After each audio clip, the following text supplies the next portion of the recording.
Salut.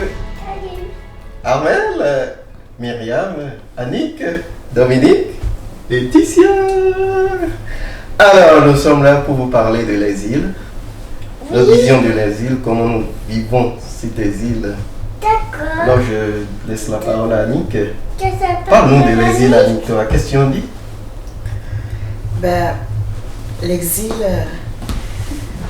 L'exil de notre famille est considéré particulièrement comme le carême parce qu'en Afrique, une famille, c'est une grande famille. C'est papy, mamie, les oncles, les neveux. C'est un monde. C'est pas une unité de 5 personnes. Déjà, on est parti de l'Afrique, on a traversé la mer pour être ici. C'est déjà une façon d'avoir perdu quelque chose. C'est l'affection familiale qu'on a perdue. Et la deuxième chose, c'est la ferveur, la chaleur à l'église. Les communautés religieuses ici, on les trouve un peu fades. Par exemple, chez nous, une messe, ça se danse avec des tambours, ça chante et on danse pendant les quêtes, par exemple. Ça nous manque. C'est un peu comme un jeûne de notre façon de vivre la messe. Bon, on fait avec et puis on garde l'espérance.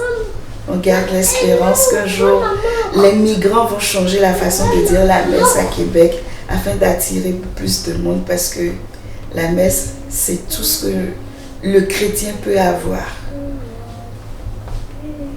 Alors, merci Annick. Dominique, qu'est-ce que tu veux dire par rapport à l'exil? Comment tu vis ton arrivée ici au Canada? Comment tu te sens? Dis-moi. La première école que j'ai fréquentée, en fait, quand je suis arrivée à l'école, tout me semblait nouveau, tout me semblait différent. Ah oui? Mais en fait, au fond, on apprend les mêmes matières.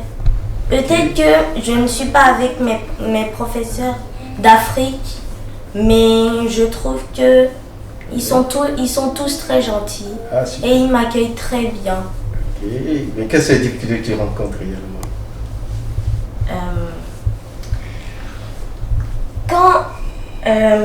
Quand je parle des gens d'ici, c'est vrai que je me sens un peu différent, mais en fait, au fond, on est tous pareils, tous des chrétiens.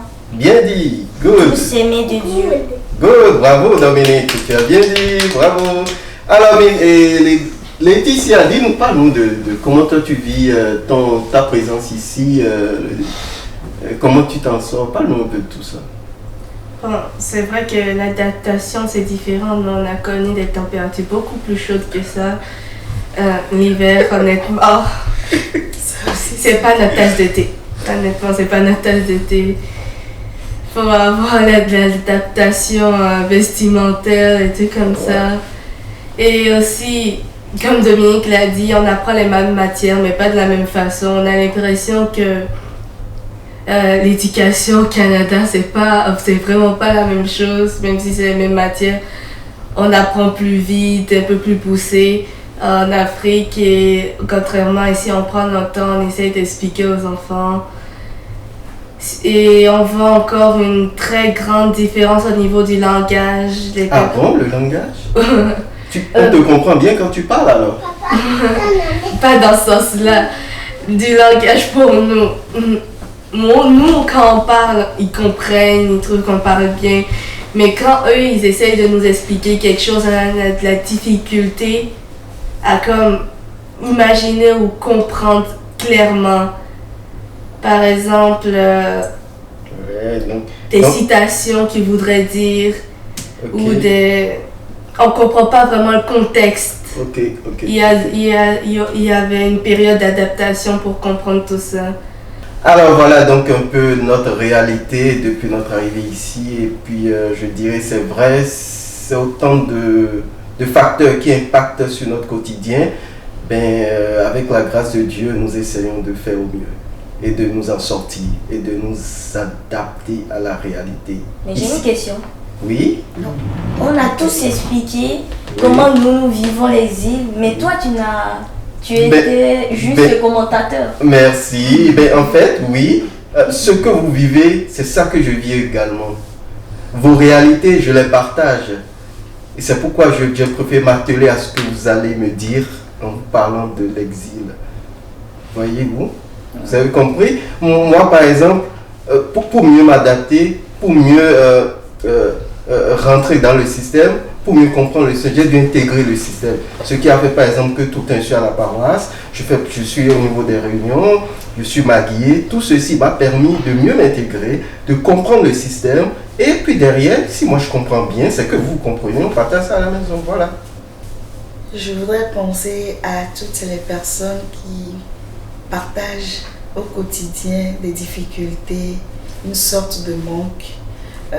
Les aînés par exemple, les gens qui ont quitté aussi très loin de chez eux, ou même des enfants qui ont été séparés de leurs parents, qui vivent la dualité des parents, que c'est l'espérance, la force du chrétien.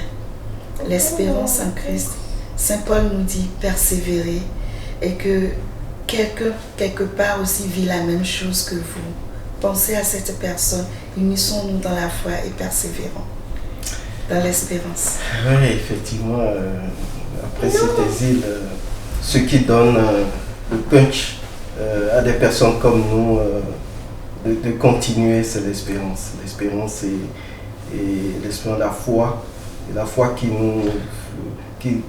est enracinée en nous et que nous véhiculons au quotidien.